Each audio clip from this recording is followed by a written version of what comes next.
Holy shit! Oh my god!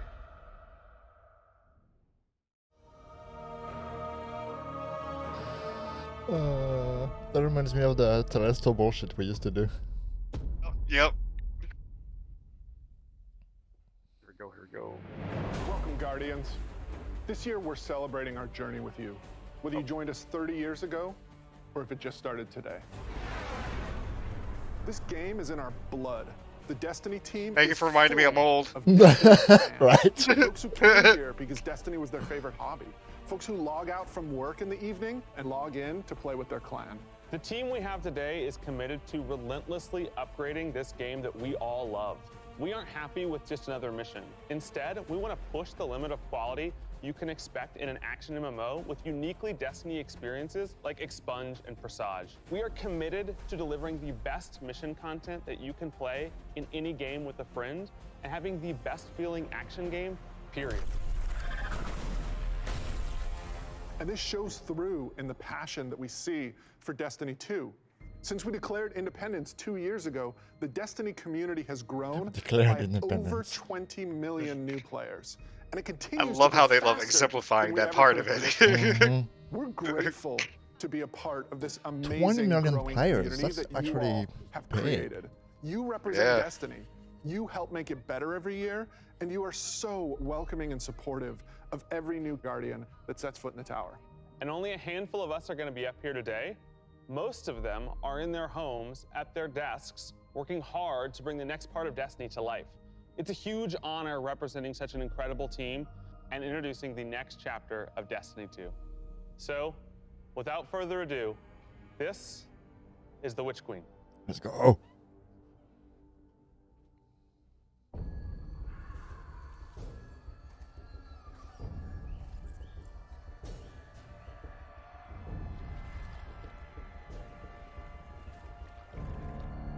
She looks so good. I really love her design.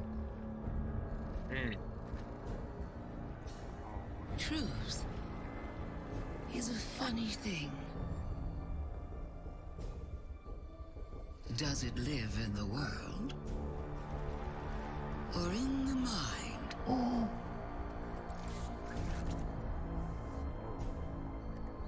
Is it constant or can it be bent?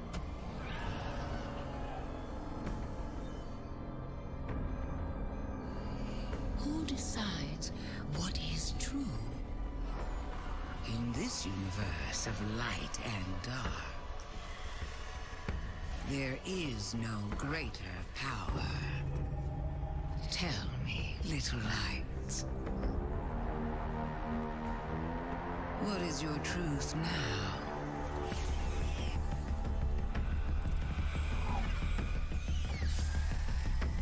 Are those like hive ghosts?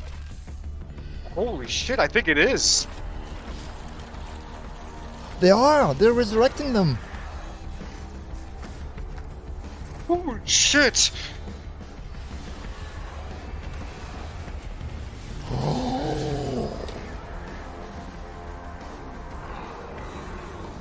They've got light What? powers.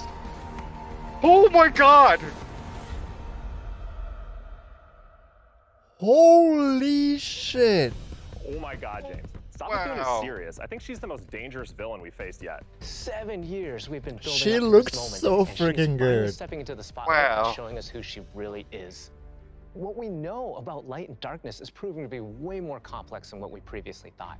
There are so many lies, truths, and revelations that we're going to get to in The Witch Queen and the year leading up to it. I mean, Look we're at paying off that. these narrative threads that go all the way back to Destiny's origins, and we're supporting it with the best content that Destiny has to offer. Definitely. And we've got a lot of awesome content to show today. Let's start with the most mysterious destination yet. Savathun's throne world.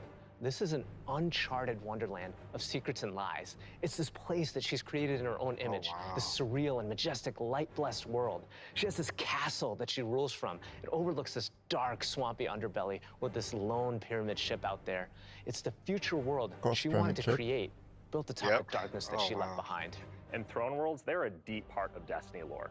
Powerful entities create these pocket universes, and when we're there, we have to play by their rules. Yeah. But now, our own light powers are being used against us. I mean, she has this whole army of Hive that she's ascended to the light and brought along with her. These are the Hive Guardians, and they are the backbone of her new army. We've talked a lot. Let's show a little. Let's take the first ever look at the Witch Queen gameplay. Oh crap! Jesus Christ, like, I'm actually terrified. The Witch Queen. Hive god of cunning and lies.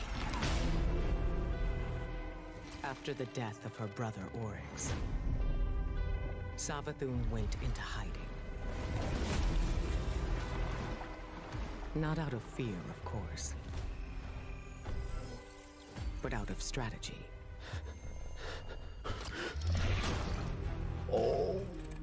In her greatest trick yet, stealing our most sacred resource.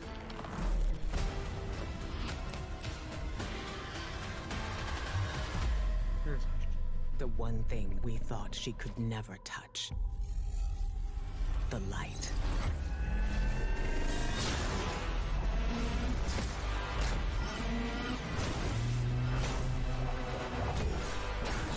Holy crap.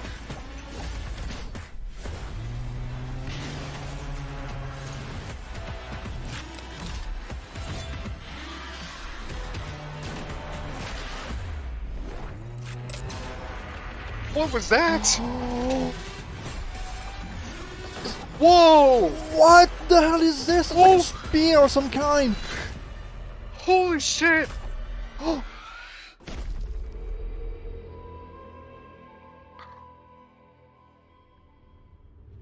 I cannot wait just to reach out and just Holy crush a Hive crap. Guardian from hand. Yeah, I mean, we've been defined Wow. by the light for so long. This is uncharted territory for us. I mean, we're in strange new places. Like That's the world is insane. haunting. That but it's is. gorgeous. It's beautiful. They There's a never lot show to Guardians it. There's a few being their things we saw on the butts, trail like that we getting their haven't talked about asses kicked. Savathun and Right. the Lucent Brood. This is the biggest threat I get Guardians that, like, have faced yet. So we need Kafka to find vibe new from weapons Final to match Fantasy their VI, power. you know? She's gonna show up and just kill everybody. The glaive. Right. I love this thing. It's brutal and elegant. It's this new energy weapon with melee abilities, mid-range projectiles, and defensive capabilities. It's our first ever first-person melee weapon, and it is such Defensive an awesome tool capabilities for the too? battlefield. And it's an energy. The Oh! Just jump in and unleash these brutal melee combos and transition right to an energy blast. What? It's really powerful. Melee combos and then shoot them in the We've told you about face. what the glaive can do. Now let's talk about how you're going to get your hands on one. These weapons don't come out of chests at the end of missions, and you're not going to find one roaming around the throne world. Your first glaive is not going to be found. It's going to be built. Yes, weapon crafting is coming to Destiny 2. Oh shit! What? What? Now, chasing weapons has been an integral part of the Destiny Pursuit game since the beginning. And over the years, we've added more deterministic look at paths to Zipper. get the rolls that you want on guns. Think things like Umbral engrams and the raid chest. Weapon crafting unlocks the freedom to choose all that Oh. and more. It gives us ultimate control over the guns. Now, this is a combat-focused crafting and progression system. That means the more you use these weapons, the more objectives you complete with them, the more you'll level them up, and the more powerful they grow over time. And at launch, here's the awesome thing. I was just talking about that like All 2 days throwaway ago. Weapons, new raid weapons, and the seasonal weapons. There's just a ton of stuff to do in this system. And the Witch Queen is just the beginning of weapon crafting. We have plans to add more craftable weapons, both legacy and new, throughout the year. We've seen and we've talked about a lot of really cool features, but let's get right into the meat of it. Let's talk about the Witch Queen campaign. I love campaigns. They've always been a cornerstone of the Destiny experience. They're rich, deep stories interwoven with big combat sequences and memorable characters. They take us to remote worlds in our ever-changing universe. And so we're putting extra care into the campaign for the Witch Queen.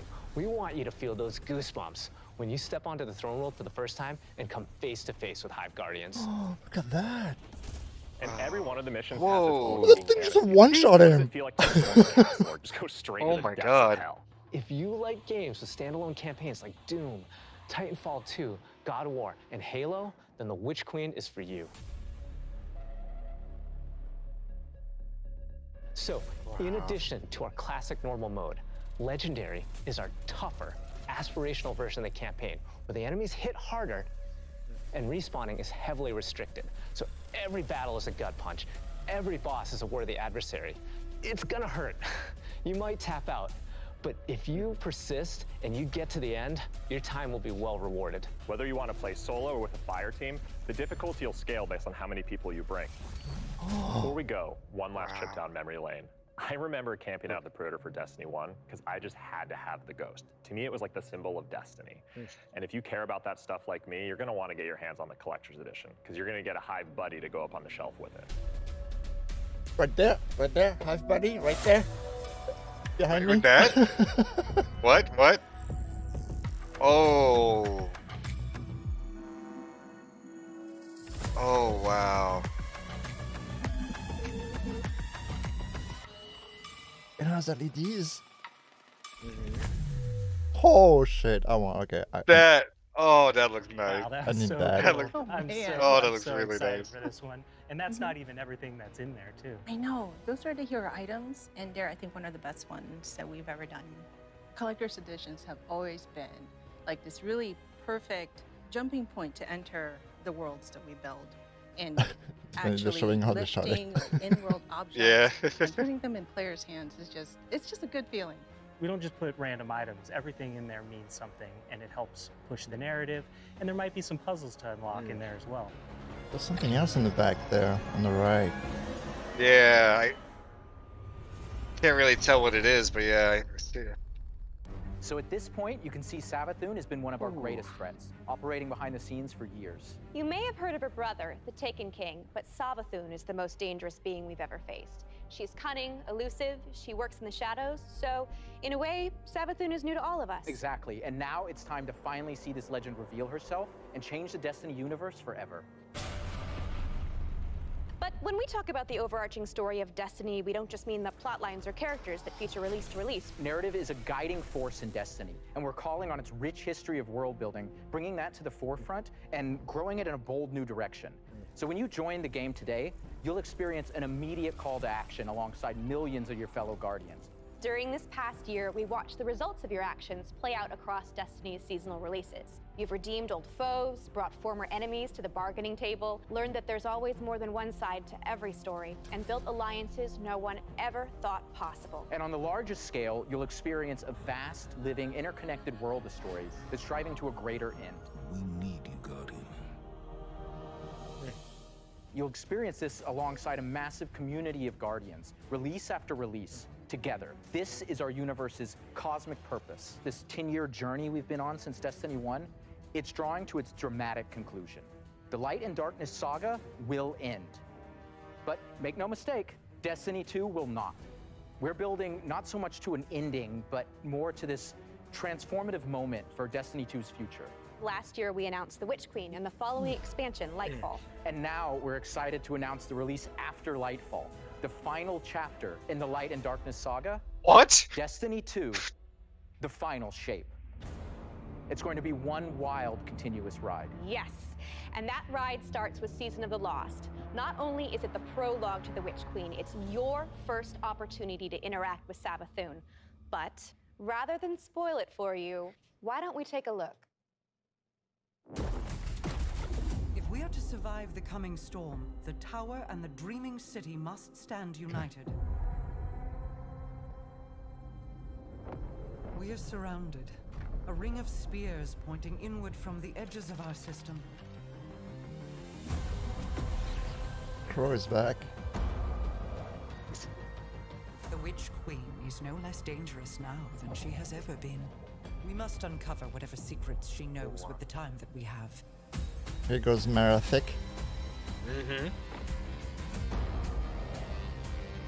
Relight the pathways of the Ascendant Plane and guide my people back to me. Wait, what? Whoa, whoa, whoa, whoa, whoa, whoa. There is a malevolent force at work in this plane, Guardian. That's the Church of the EDZ.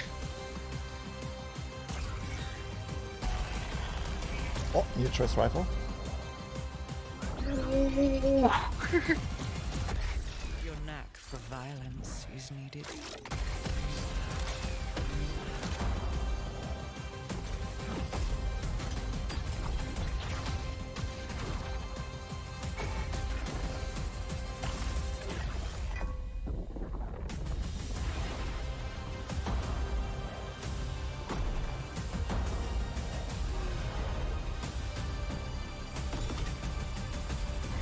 Oh, wow. Perhaps with them, I can save us all.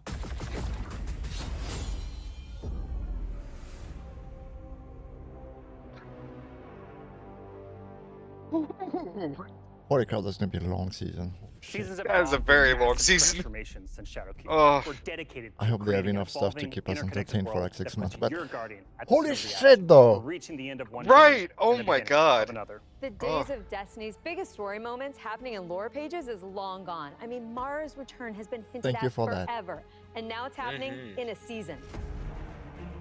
One of the changes I'm most excited about are the updates to the light subclasses every season in Year 5 of Destiny 2. We're adding aspects and fragments similar to Stasis. We'll be starting with the Void subclass update that goes live alongside the Witch Queen. But the Witch Queen is only the beginning of what's to come, and Season of the Lost is the prologue to that story. It starts off with Marasov's return to the Dreaming City, and with her return, all the Awoken technology comes alive. Oh.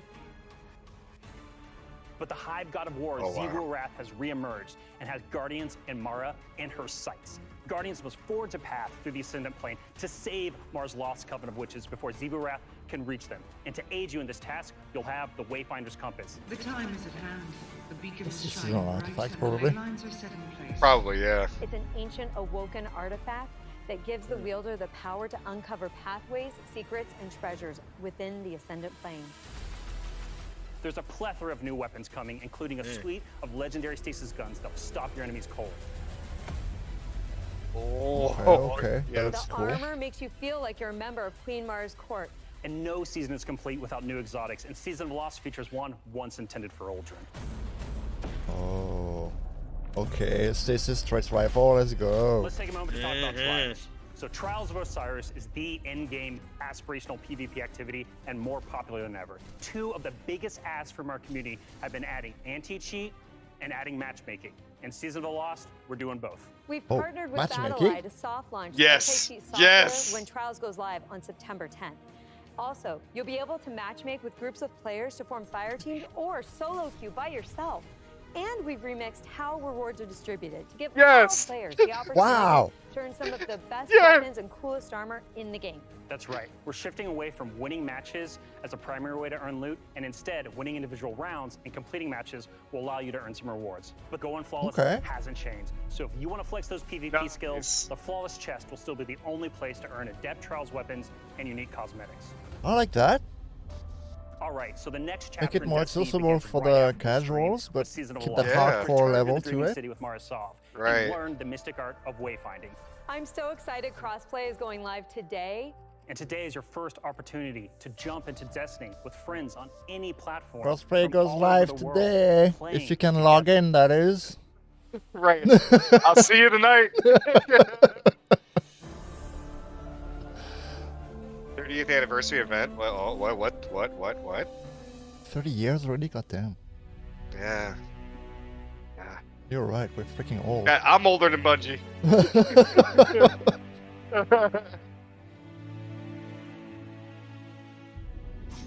Oh.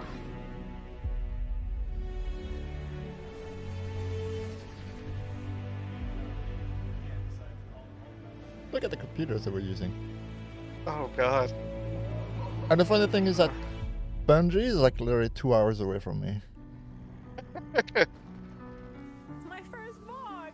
Oh man. Oh. First team.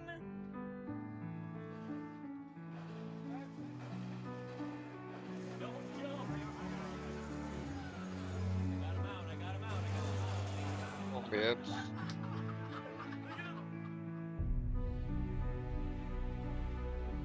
As a company that prides itself on taking care of its employees and their significant others and their communities and those who are in need, it's pretty devastating as we look at the racism in America. And our intention is to do better and to leave the world in a better place. We want to be a part of that social change. Fuck racism. We I don't agree. just stop with the games that we make, but we really utilize the successes that we've seen to be able to give back in an even greater capacity that spans beyond just the gaming industry. Foundation, thank you. Oh. Pressing button. We're live! Destiny servers are live. This is Master FGO.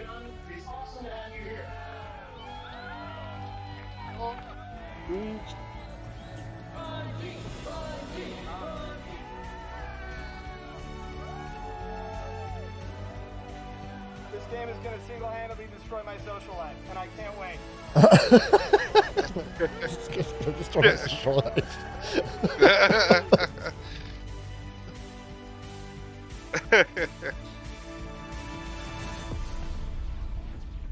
All right, Guardian. Time to kick him where it hurts.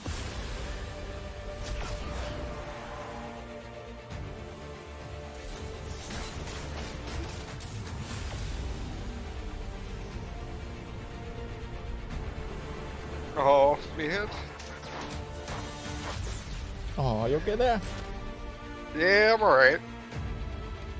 It's nostalgia, you know. This is going to hurt. Oh, read.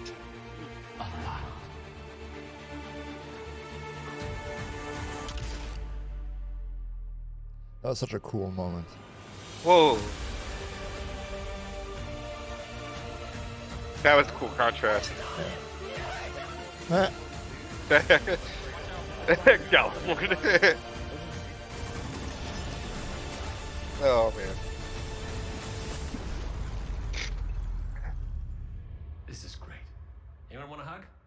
Hugs? No? No hugs. I do miss Cade sometimes. I do too. I do too, man. How do you follow that?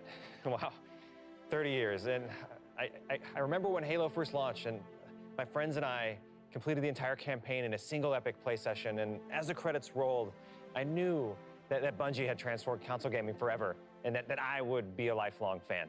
Yeah, it changed how we played games too. I remember getting together with friends for Halo weekend LAN parties. We had so much fun. And 30 years of Bungie games is something special. It's something worth celebrating together. So we're gonna have a party in Destiny 2. Ooh. Starting this December, we are launching the Bungie 30th Anniversary Celebration in Destiny 2. Free for all players, the 30th Anniversary Celebration will offer a new 6-player matchmade activity, secrets to unravel, and rewards that commemorate our long and storied history together. And that's just the beginning. In addition to the free event, players can also purchase the Bungie 30th Anniversary Pack that includes a new treasure-themed 3-player dungeon set on the Cosmodrome within the fabled Loot Cave. Players will plunder its depths to discover an exciting new Thorm-inspired armor set and fan-favorite Destiny 1 weapons that armor like looks Izaluna sexy. and Thousand Yard Stare. Wow. It even has the Claymore sword from Myth. Purchasing the pack unlocks a range of awesome Bungie-themed armor ornaments What? and cosmetics to collect, including ornament sets inspired by the Bungie 30th Anniversary Celebration and Marathon. But the dungeon holds one more secret. The crown jewel of its weaponry is a Destiny 1 classic. Gallahorn is making its long-awaited debut in Destiny 2. What? We're going to take our iconic status to the next level. Galley has been carefully updated for the Destiny 2. I never thought they would bring it back. This December, Neither join would your I. friends and collect exclusive rewards during the Bungie 30th Anniversary Celebration. But the party isn't only happening in Destiny 2. We've partnered with Nerf Limited to create a functional, dart-firing Gallahorn. We'll have more on that soon. And that's not all. Here's a look at some of the incredible loot we've made over the I years, need and that. a sneak peek of what's coming up. Oh wow. Oh man. So that's what's gonna keep us busy until Witch Queen. Bungie's 30th Yep. Because that comes in December, right? I mean, think of all the games and products that have come out. I'm over the down. Yeah, years. starting New Operator. activity, too. new dungeon. Marathon, Myth. Freaking Ooh, Gallahorn? Oh my god. Destiny. 7 years of Destiny. It's an amazing journey. So excited. You know, we have a lot of really cool stuff coming up and a lot of other things in the works, of course, as always. But Yeah. I mean, what do we have? We have the Fallen Captain statue, which is incredible. And then we have the helmet, Celestial Nighthawk That thing helmet. is so cool. Yeah. And my favorite, the Arcadia jump ship. Yeah, I get goosebumps just thinking about that. Oh. You know, it really gives me pretty that awesome. nostalgia from Destiny 1. And so I think it's a great way to, we're going to Those things are celebrate not only cool. Bungie's 30-year heritage, but the 7-year heritage of Destiny. Yeah. And it definitely gives you the feels. The shoes. I don't care much about the shoes, but the other collectibles are really cool. Yeah. I'm not a hunter, so I don't really care for the helmet, but Thank you I hear you. for being on this It's journey cool, with but us, whether yeah. it started Not this me. year or 30 years ago. We've just started talking about the Witch Queen today. You've got our first peek at weapon crafting, our definitively Destiny campaign, the glaive, and a year full of updates to all our light-based subclasses. All of this and more is coming alongside Savathun's long-awaited arrival front and center to the Destiny universe. The Witch Queen marks an acceleration in our story heading towards the conclusion of the Light and Dark saga, and we're so excited for everyone to join us on this epic adventure in the Witch Queen, Lightfall, the final shape, and beyond. And the Witch Queen's gonna kick off another amazing year of Destiny with 4 great seasons packed with all of the narrative, events, and rewards that you've come to expect from us. But there's even more coming next year than just our new seasons. The deluxe edition of the Witch Queen will also include 2 brand new dungeons to be released in 2022. And we're also going to be remastering another classic Destiny 1 raid and releasing it free for all players. This means going forward, starting this December with our 30th anniversary event, there will be a new piece of raid or dungeon content in the game every 3 months. Oh, wow. In 2022, we will also be Every 3 adding months? legacy rotations for raids and dungeons, meaning every week there will be new ways to earn rewards in both the latest and greatest content and raids and dungeons from the past. If you love amazing in-game content, we want to prove that no Wow. other game offers more quality and more variety than Destiny 2. We hope that you've enjoyed a look into the future of Destiny 2. Witch Queen pre-orders are available wherever you play Destiny. Crossplay is live on all devices, and Season of the Lost kicks off today. See you in game. Damn. If they actually make good on those promises, Right. That's massive. Yeah, hold on a second. Funny thing. Who decides what is true? Tell me, little light. What is your truth now? The Witch Queen is no less dangerous now than she has ever been.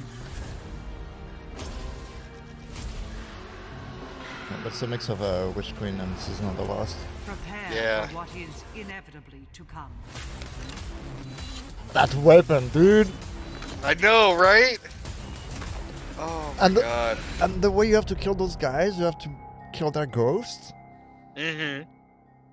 That reminds me of Doom, you know? You grab the... Yeah. Like the finishers in Doom. Mm-hmm. Mm-hmm. Or glory kills, that they're called. Yep. Holy shit, dude! Oh, Jesus Christ. Oh my god. Oh, wow. Wow. Like, I was hyped when they announced Beyond Light, because new subclass and stuff. But that's a whole nother level there. Right. The weapon crafting. Like, the idea that they're gonna go through and let you customize even more so, like that's hitting a string for me that I didn't think Destiny 2 would hit. Like same. Honestly, I never thought they would like have weapon crafting there. I thought it would be just too hard to implement, like technically, for the kind of game. And like I never thought, and like I never even thought about it. You know how we talk about how they claim that Destiny is an MMO, and it's not really an MMO because of reasons. Right. And 2 of the reasons I was just saying, we were talking about it offline like 2 days ago, right? Yeah, we were. I was like, if we want to be an MMO, we need those things. We need to be able to do stuff with our weapons and level them up by playing and all those things. And like 2 days, like, boom, there you go. Craft your weapons, use them, make them stronger. It's like, right. Thanks. So many. It's like, stop spying on me, Bungie. Hours away. But but good lord, man, like it just gives so much more incentive now. Like just being able to go ahead and craft what you want and need. You know, like I'm interested to see like how deep it gets. You know. Yeah. And this is great because you know how one of my arguments is that like the game, most of the people playing the game are casuals, right? But we also need something for the more hardcore players, and like that kind of weapon crafting is great because if you're really into it, like you're gonna be grinding the game to make the best weapon you can. But if you're more casual, it's like I have like if you're a casual, you have something to work towards, which is great. But you can go as deep as you want to. Right. That's great. I like that a lot. Me too. Me too. The glaive looks amazing. It looks so good. I mean, I've been saying that like Bungie needs to add in more melee weapons, and here we go. Bam! Here's a melee weapon that has a projectile that has combos with it. Yeah. And you combos. Yeah.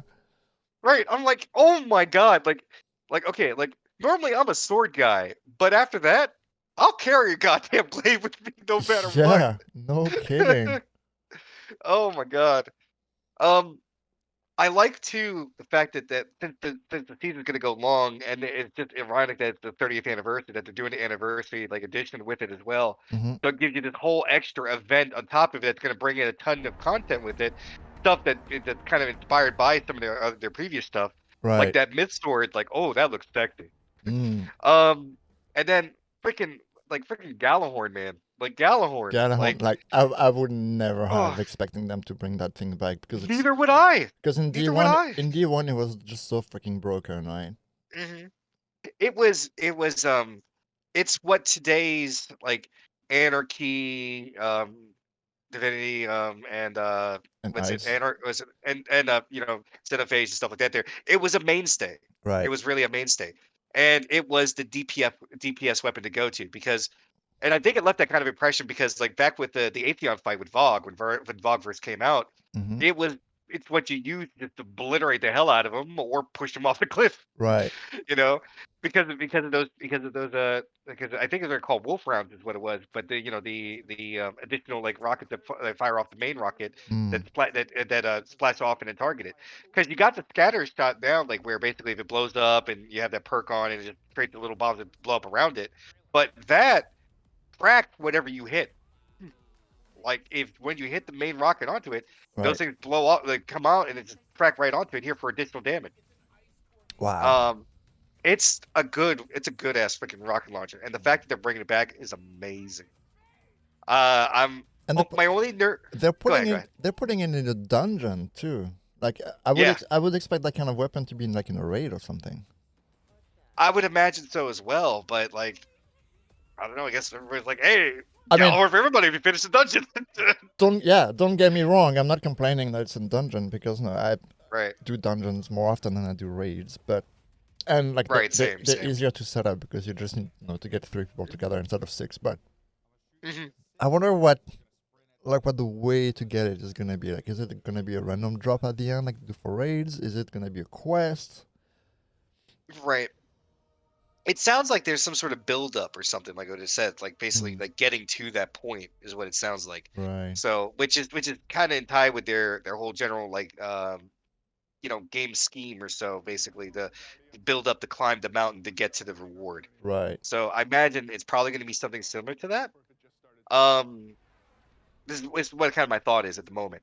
But again, we probably won't see more of it until you get closer to December. I would assume so. Yeah. I mean, it's pretty far away. But man, I'm so hyped. Oh, same. Oh my god, extremely hyped. Like I still feel like it. Like the thing that gets me is like I was hoping for some new enemies in that sort for here, and seeing hive like creatures having light powers, and no, I know it's still hive, but it's an evolved version of hive. So I mean, it's still kind of new enemies in that sort. Which for me, man, like I don't know. I thought Taken was like the epitome of hive. Right. Now we're seeing like this whole thing. Like, nope, we're just gonna go right above it and be like, hey, here you go, Hive Guardians. Like, oh my god. Yeah, it's like I don't know what the mechanics around that are gonna be, obviously, because like we haven't seen much of that. But no, if it goes by the same concept as us as Guardians, right? So like they've showed how you have to destroy the ghost. And I would assume that kind of involves some kind of finisher, because I mean you'd have to be close to grab the ghost, right? Right. And well, you saw. You saw the one animation where basically he just kind of just grasps it and just crushes it, right. and I imagine that's going to be kind of like the default for it. So I don't know if there'd be like any other way of like if you could like, I don't know if it's gonna actually like trigger it. Like you think it's gonna be just like automatic, like if you're close to kill them, it's just gonna do it. Maybe, or it'll have like kind of do like the finisher impact for it here. Like after they die, they'll have the ghost floating there. You have to get close and then grab it and you destroy it. Okay. You know, so it's hard for me to say. My thought though is that I'm kind of wondering if that's the only way you can destroy the ghost. Like, can you just shoot it from a right? distance? Yeah. Right. So probably I would assume so. But like aside from that, like, and again, we don't really know about the mechanics, but doesn't mean that I don't know if you're in that area with those light hives, I guess, which is weird to say. Like if you shoot them from a distance and they die, and then they just get rest. Right. Like to me that's insane. I mean, no, it is like no on a technical point, if you could like kind of look at it, it's just kind of like a respawn, right? And I know how you have like waves of enemies that spawn all the time, so like it's not a take on that mechanic, I guess, but like just the implications, right? When you're Guardian and you're going there and you're so used to just shooting stuff and then everything dies everywhere you go, and then you'd be like, "Ah, you're dead," and then you look at it just being res, and you're like, "Oh shit." You know what though? You know, I just thought about this. That is the reason why they implemented infinite ammo for the kinetics. It makes sense. It totally makes sense, because if you have to kill them over and over and over again, that's a good way to run out of ammo. That's got to be the reason. That's the reason why. Because like, okay, so we're gonna have these things that are gonna be able to revive themselves. Okay, so how do we compensate for that? Well, primary's now getting infinite ammo. Right. So, yep. And that makes total sense to me now. And that's the only type of ammo they could do that with, obviously, without actually breaking the ammo economy. But yes, right. But no, that totally makes sense. I didn't even think about that, but yeah, I think you're right. Yeah.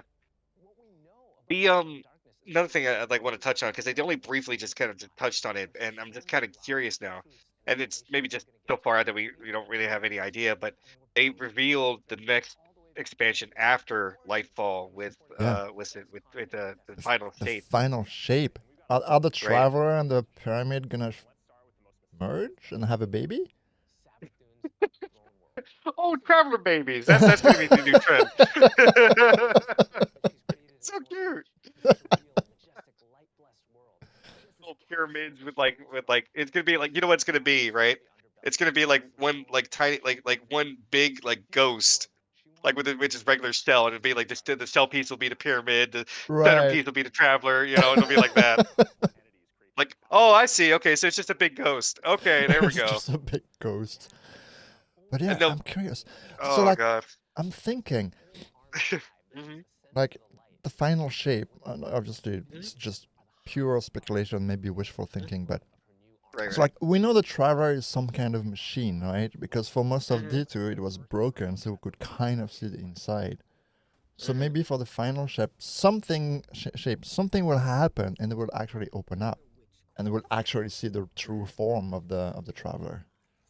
That's what I'm kind of thinking. Yeah. And I don't know what to anticipate for it here, but like, you know, back when it was shattered, when the Traveler was broken up, you know, there was always that feeling that there's something more, and like I was always curious to why no one in the story, for at least from I know anyway, I have to talk to somebody who knows more lore. Right. But nobody's tried to go up there to go into it to see, you know, to see what's in the center. Or even just look at it, take pictures. You Right. know?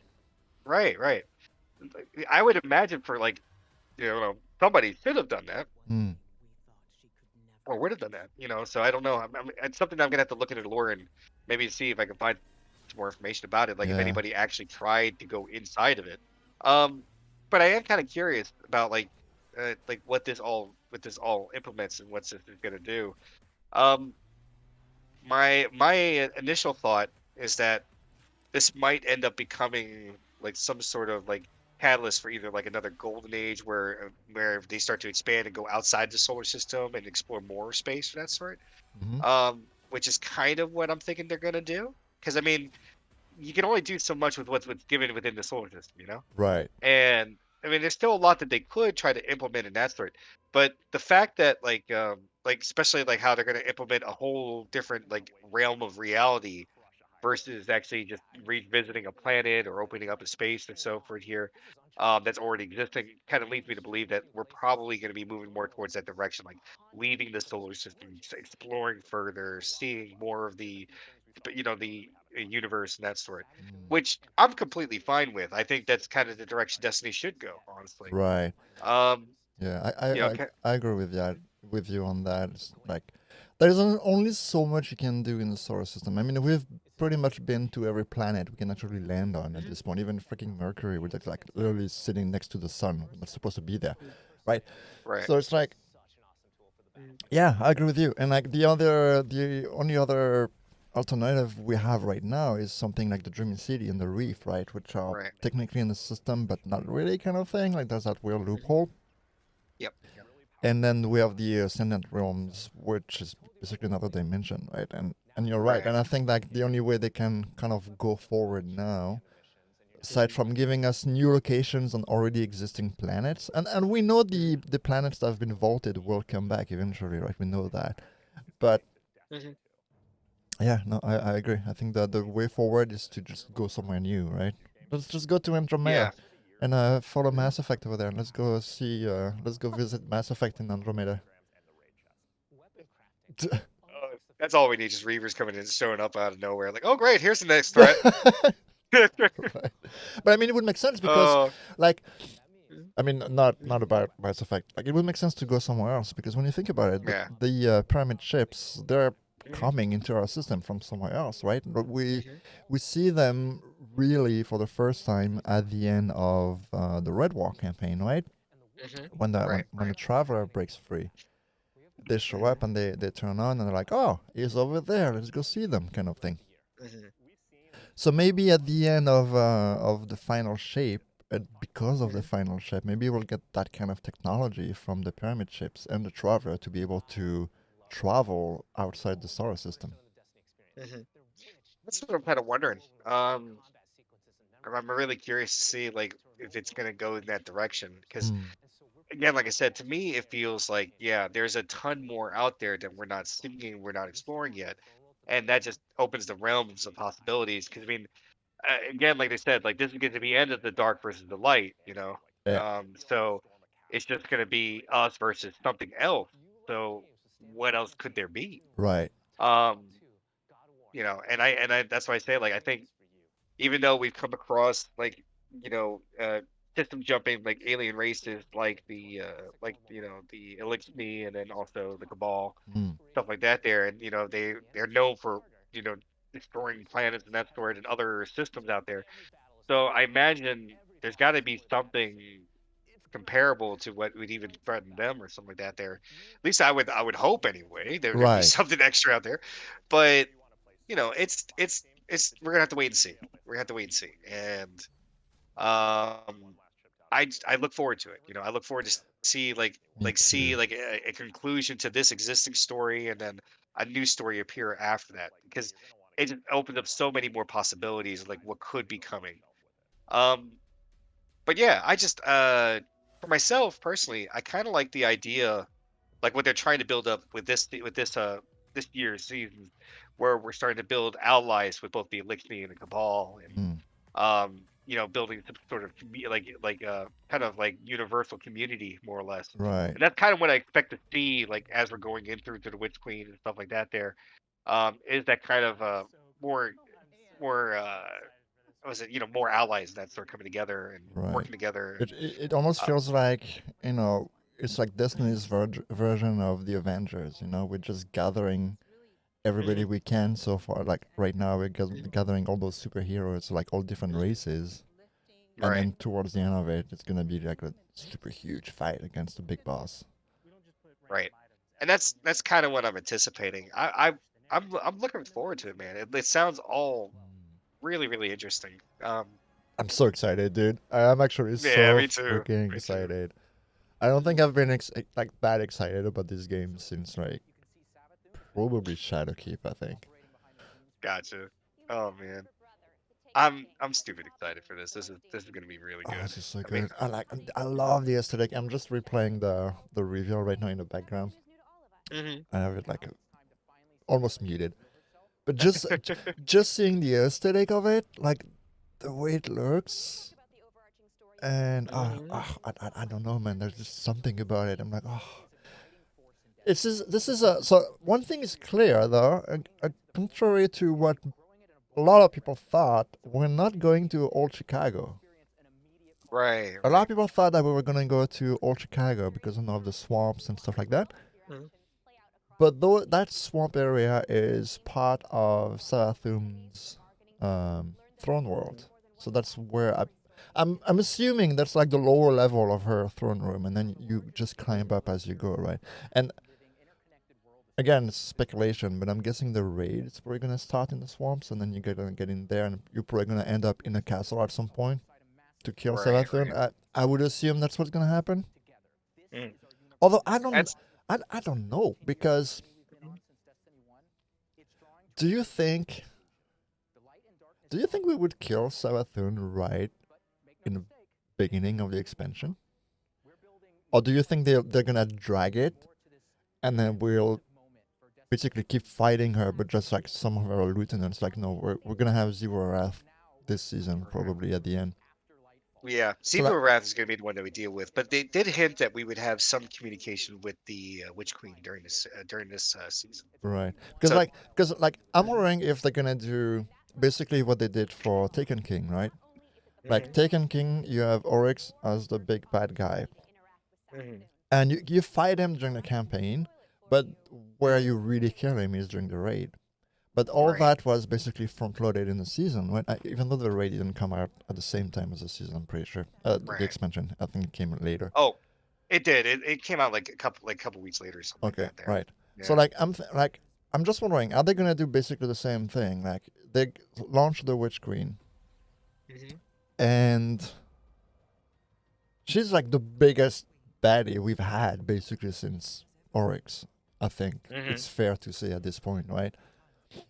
I would say so, because I mean, like the only other big bad that we've had since Oryx. Well, let's see here. Going back over the expansions and seasons here. There was and forgive me, I didn't really play during Wrath of the Machine, but or was it the Iron Lords or whatever? I forget what it's called for that season, but I didn't really play that season. But that was the threat because of Siva. Siva, yeah. Right. Which Siva's not really like, I wouldn't say like universal threat, but it was definitely a threat to humanity because of what it could do. Now as far as like universal threats and that sort, I kind of think Gaul was pretty close. Okay. Because of the fact that like he commands a system destroying army more or less, and had enough technology to where he could take over the Traveler and capture its abilities and stuff like that. Right. So maybe not in the sense of like, maybe not powerful in the sense of like how Oryx was, because Oryx you feel is more of like kind of like demonic god type thing, right? But like, yeah, that's kind of that's kind of, I think that's, you're right. It's like Oryx and Sarathun now have that god status to them, right? Because they are literal hive gods. Whereas someone like Gaul, as dangerous as it was for us Guardians, because he literally took our light away, which is basically the thing that makes us live, was like, there was that danger. I don't know, maybe it's just me, but like, I feel there was that danger about Gaul, and like, there was a stake, but I didn't feel him being as impactful as someone like Sarathun. Because Sarathun, I feel like, has a reach that goes beyond that. Like, I feel like Gaul, I'm not saying Gaul was a bad villain. Like, Gaul was okay. Like, fairly, stereotypical for a villain, I guess, but like, he was very narrow-minded, I feel, compared to someone like Oryx or Sarathun, who are really looking at not just a system or not just a traveler, they're looking at the universe at this point. Right. No, and I agree. And I think that's like where I think that's really the big thing about it, is that like when it comes to like end bosses or story bosses and that sort, right? Mm. The what's it? The hive seems to have a real strong presence over everything else. Right. Because yeah, Oryx had that feel exactly that there, where basically it's not just singular motives and that sort for it here. It feels like it's more universal. Right. And same can be said of Savathun. Savathun gets that same kind of vibe, especially with how like reality bending it is. Right. Like like Oryx did it with the Taken by taking the lost souls of things here for it and making these like this mutant like almost anti like other dimensional type of creatures. Whereas Savathun is manipulating a energy source that can build life that we didn't think that anyone else could, and manipulating it to build her army. So it's you know that kind of presence. But yeah, I don't think I agree with you. Like in the sense that I don't think there's really been a major threat in the sense of like anyone else since Oryx that like Savathun. There's been some pretty big ones for here, but Right. the thing with the Hive is just that like they bring something more to the element of the story and the situation that Right. other races don't. You know, like like Aramis, I didn't feel was ever a major threat. Yeah. I No. felt like she was. Same. I felt like she was like a decent threat, but kind of maybe like lower, slightly lower than the Gaul. Where I felt Mm. like Gaul was actually more imposing than her. I agree. Uh, and then as far as it goes here, like with the Vex, like the weird thing about the Vex is that I feel like they're like the catalyst to like things. Like they don't. I don't really feel like they are a major threat in the sense of um in a sense of like Gaul or Savathun, but I feel like they're like the more or less like just a kind of leftover from like another universe is how I feel about them. Right. Where they're just kind of like a virus more or less. I do find the Vex interesting because, like, you're right. They don't have that presence that other villains have had in the universe, especially if we look at the Hive and things like that. But I find the Vex interesting in the way that they're like the neutral villain, right? In a way, right? Yeah. It's like they don't have this. They don't have the motivations that the other villains have. They're not trying to gain power to to conquer worlds or whatever. Their only motivation is survival. That's right. That's all they strive for, and that's why they do all those things. It's survival and then studying all the timelines and everything to find a way for basically so they're the last one standing, right? And they're not doing that in an evil way. It's just they're doing it in a very calculated, mathematical way. It's not good and it's not evil. It's just they want to survive, which to me makes the Vex interesting, and which is probably why you have the likes of Savathun and Oryx before that, who use that, right? Because Savathun corrupted Korea, and that's what started the curse in Dreaming City and all that stuff, right? So like it's like the Vex is a villain, but they're kind of in between. They're like the neutral, chaotic, but the neutral evil. Right. No, and I was about to say like that neutral chaotic is kind of what I was thinking as well, because like they have this objective, and that's just kind of like in their programming, and that's what they focus towards. And there's only been some moments where the Vex itself has shown some fluctuation of personality in that sort.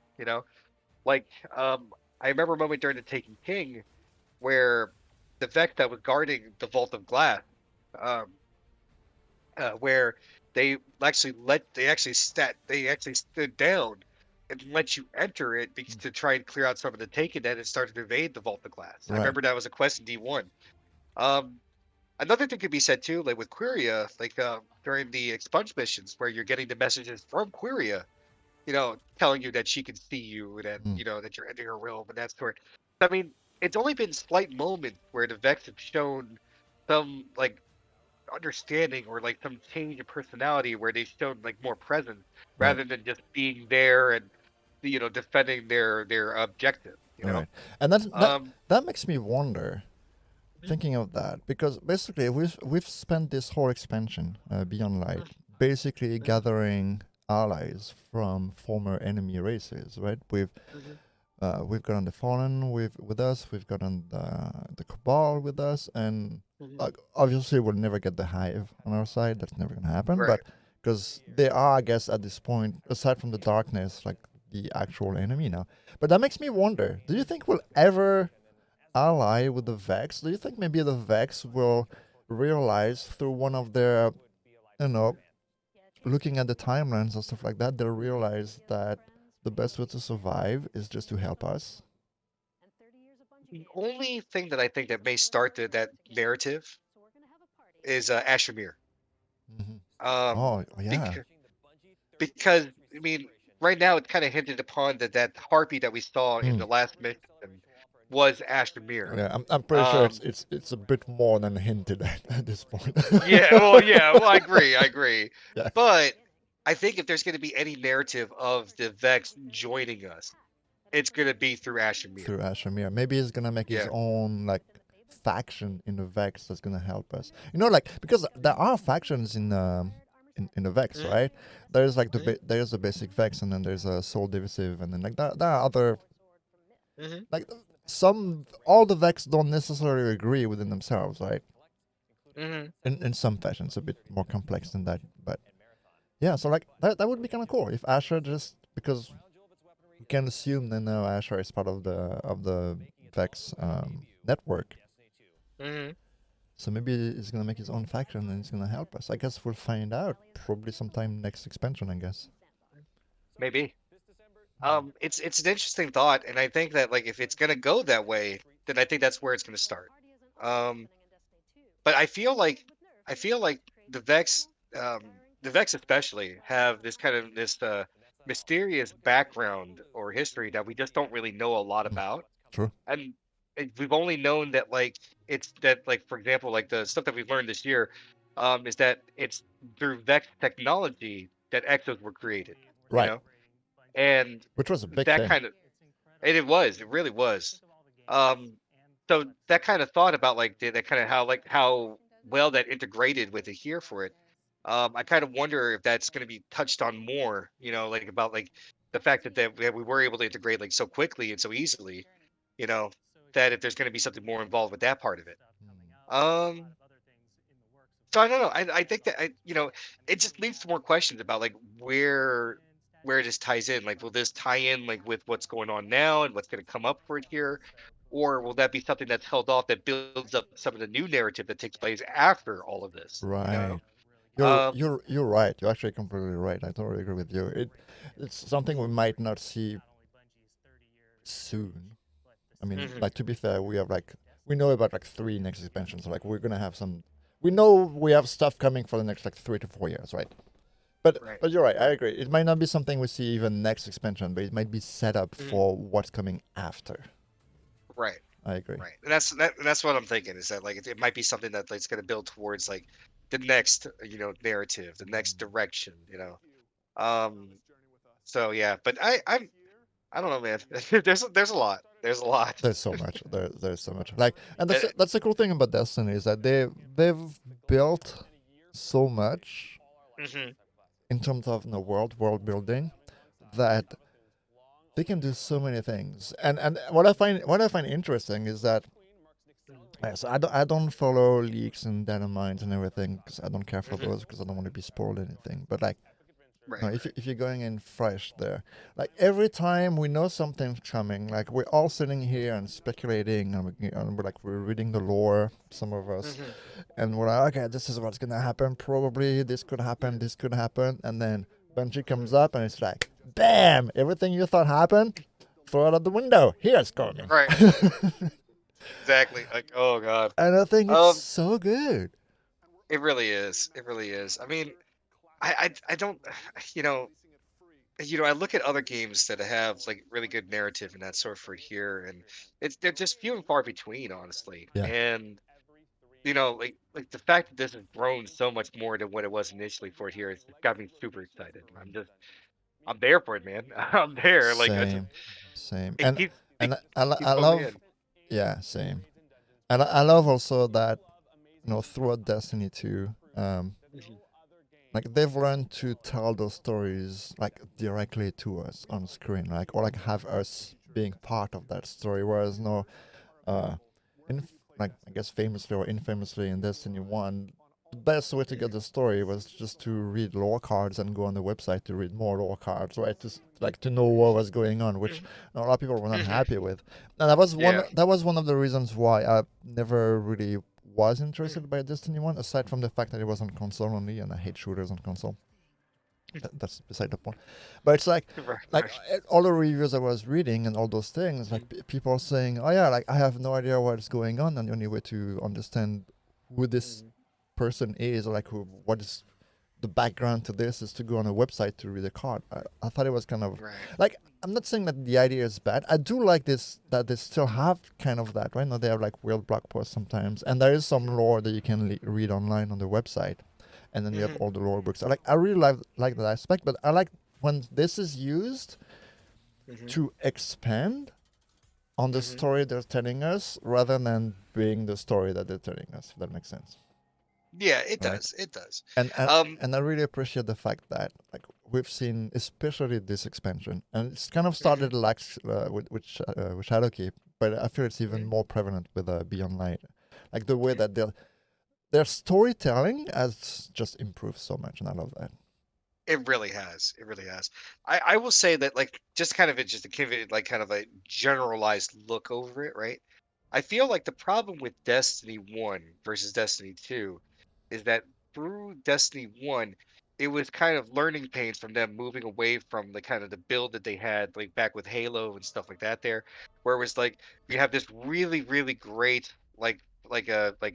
first person shooter engine and you know and build up for it here with physics and everything like that, like just flawless. But the storytelling that was like kind of left to just like some cutscenes, and then the lore itself, like you said, was just separate from it for the most part. Right. And I think it was just them learning that like, okay, this is not working. We need to move forward for it here. And I think part of that is probably the reason why they kind of kept away or shied away from the MMO title with the game until it got to that point where they felt like, okay, now we can start declaring it as such. Because really before it was just looter shooter, you know, FPS, you know, with Halo mechanics basically. And I wonder, if that was probably, no, it's, and again, it's the cynical part of me who thinks like that. But I wonder if that was like an Activision kind of thing, right?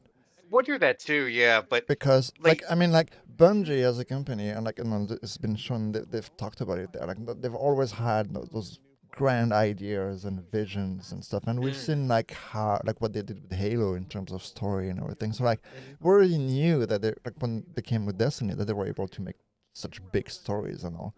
But like you said, Destiny 1 turned out to be basically just a looter shooter, which, to be fair, wasn't really a thing at the time, so that's why it got popular, because it, like, I don't want to say it was the first one, but it was one of the first popular ones. But yeah, I wonder if that was just an Activision thing that was kind of like limiting them because of deadlines, because of, you know, constraints that kind of publisher puts on the developers and stuff like that. So they were not able to tell those stories. Because I mean, we've seen it with starting with Shadowkeep and now Beyond Light, is that a lot of those story elements we have basically were scrapped. But they were there from the start when they were conceptualizing the game originally, like the pyramids and stuff. Like, some of the concept art is like 8-9 years old, and we're just seeing this coming in the game now. And I feel like since they've declared independence, they are able to actually really expand the way they really want it. Whereas maybe they were a bit more limited before too. Maybe Activision was just like, you know what, like people love Call of Duty, make the same thing with Destiny, and that's kind of like what Destiny 1 and Destiny 2 vanilla was a little bit. No, I'd agree. Definitely get that vibe from it as well. Real quick, I'm gonna see if I can actually load in. Oh. Because it is time. It is time. Let's see if I can. Shit. I wanted to click Steam and I clicked on Premiere. So yeah, it's gonna take a while. Because I'm recording, I have the reveal going on the loop in the background, and I'm trying to start Adobe Premiere Pro, and my computer is probably like, "What the hell, dude? What are you doing to me right now?" Okay, I don't want Premiere. Bye. All right. So it's so far title screen up, trying to connect. We'll see. Maybe it already did the update. Maybe it's already put into game. I wonder, because I think it went under maintenance just before the reveal started. So hopefully it should be updated. That will be crazy if we log right in and everything worked. Well, that would be absolutely crazy. I'm trying to launch the game. Let's see. I'm doing the same.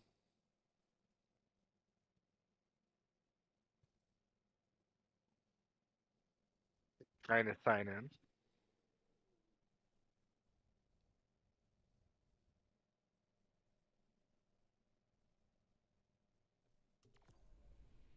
It's connecting.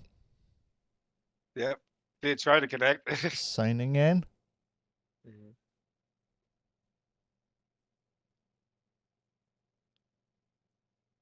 Signing in. Usually we're already signed in by that time. Are you still trying to sign in? Yeah, it's still signed in at the moment. I actually went to the store page just to take a look to see what they have. Yeah. They do have the Witch Queen pre-orders up now. Right. They did on the stream. Yeah, that they would be there. So just gotta go over it. They have 3 out. They have the Witch Queen itself, which is $39.99. They have the deluxe edition, which is $79.99, and then they have the Witch Queen Deluxe plus the 30th anniversary edition, which is $99.99. All right. Well, $99.99 it is. Right. There goes. I want that Hive Ghost statue so bad. That looks really good. It looks so good. Anyway, all right. I think that's a good time to end the recording now. I've been recording for like 2 hours. I'm gonna have to go through this and cut it up so the video is not like an hour and a half. All right. Hopefully I can make it fit in maybe like half an hour or something. We'll see how it goes. But anyway, that's a good time to end recording. That was fun. That was fun. And if anybody is watching, thank you for being here. Subscribe. Yes, thank you so much.